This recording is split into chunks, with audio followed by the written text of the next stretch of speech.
Assalamualaikum warahmatullahi wabarakatuh.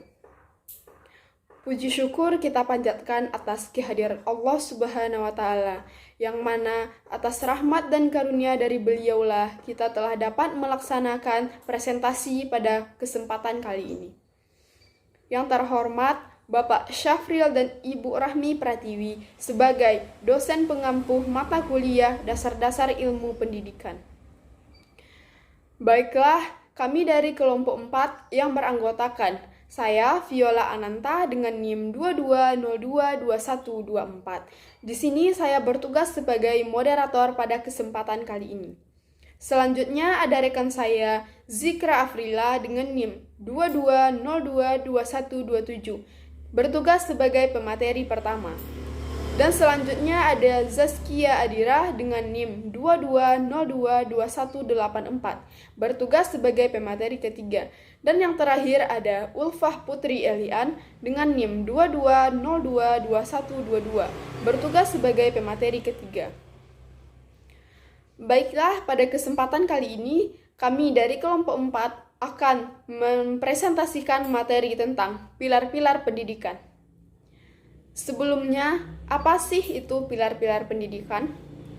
Pilar sendiri berarti tiang atau penyangga.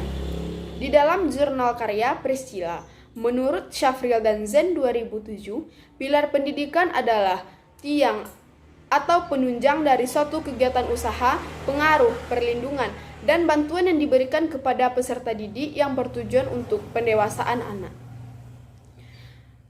Pada kesempatan kali ini kami akan membahas 5 pilar pendidikan, yakni ada learning to know, learning to do, learning to be, learning to live together, learning to be life good. Materi tentang learning to know dan learning to do akan disampaikan oleh Zikra Afrila. Kepada Zikra Afrila dipersilahkan.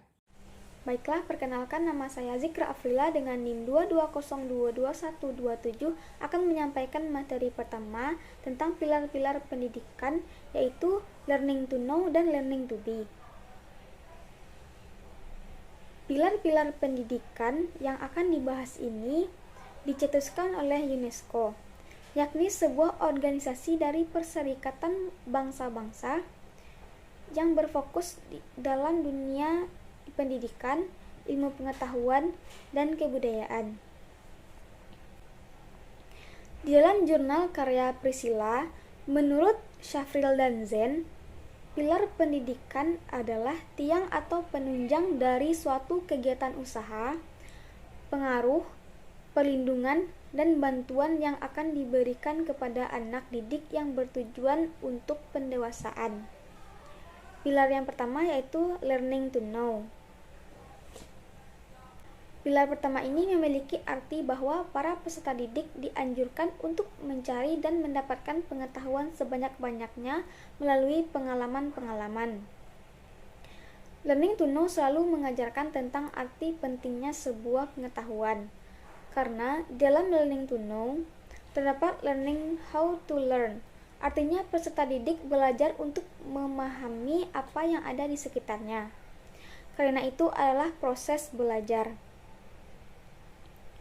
Konsep learning to know ini menyeratkan makna bahwa pendidik harus mampu berperan sebagai, yang pertama, guru berperan sebagai sumber belajar.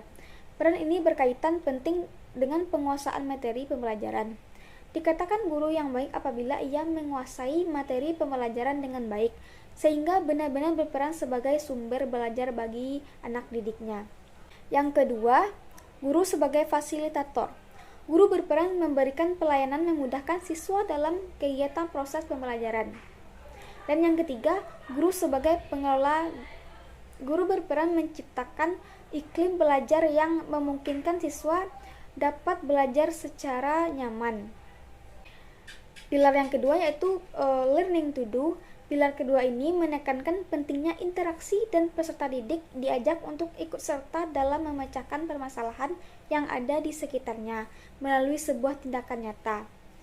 Belajar untuk menerapkan ilmu yang didapat, bekerja sama dalam sebuah tim guna untuk memecahkan masalah dan dalam berbagai situasi dan kondisi. Learning to do dengan kemampuan hard skill dan soft skill. Soft skill dan hard skill sangat penting dan dibutuhkan dalam dunia pendidikan. Karena sesungguhnya pendidikan merupakan bagian terpenting dari proses penyiapan sumber daya manusia atau SDM yang berkualitas, yang tangguh dan terampil, dan siap untuk mengikuti tuntutan zaman. Baiklah, sekian pemaparan materi dari saya. Saya kembalikan kepada moderator. Terima kasih kita ucapkan kepada Zikra Afrila atas penyampaian materinya. Materi selanjutnya tentang learning to do dan learning to live together akan disampaikan oleh rekan saya, Zaskia Adira. Kepada Zaskia Adira, waktu dan tempat dipersilahkan. Moderator, saya Zaskia Adira dengan NIM 220221844 akan melanjutkan materi dari Zikra Afrila. Materi selanjutnya yaitu learning to do dan learning to live. Learning to do adalah memecahkan suatu permasalahan yang ada di sekitar melalui sebuah tindakan nyata. Belajar untuk menerapkan ilmu yang didapat, bekerja sama dengan tim guna untuk memecahkan suatu masalah dari berbagai kondisi dan juga situasi. Learning to do berkaitan dengan kemampuan hard skill dan soft skill. Kemampuan hard skill merupakan kemampuan yang menurutnya fisik, artinya hard skill memfokuskan kepada penguasaan ilmu pengetahuan, teknologi, dan juga keterampilan teknis yang berhubungan dengan kemampuan peserta didik. Contohnya, anak di sekolah belajar tentang arti dari sikap disiplin. Belajar tentang itu, maka anak dapat memahami dan mengerti tentang disiplin itu. Anak harus belajar untuk melakukan sikap disiplin baik di rumah, di sekolah, atau di mana. Sedangkan soft skill adalah istilah yang mengacu pada ciri-ciri kepribadian, rahmat sosial, kemampuan berbahasa, dan pengoptimalan derajat seseorang. Jadi, yang dimaksud dengan kemampuan soft skill adalah kepribadian dari masing-masing individu. Soft skill tidak diajarkan, tetapi gurulah yang mencontohkannya. Selanjutnya, learning to live together, artinya menanamkan kesadaran bahwa peserta didik mereka adalah bagian dari kelompok masyarakat. Jadi, mereka harus mampu hidup bersama. Learning to live together mengajarkan seseorang untuk hidup bermasyarakat dan menjadi manusia berpendidik yang bermanfaat baik bagi diri sendiri maupun masyarakatnya.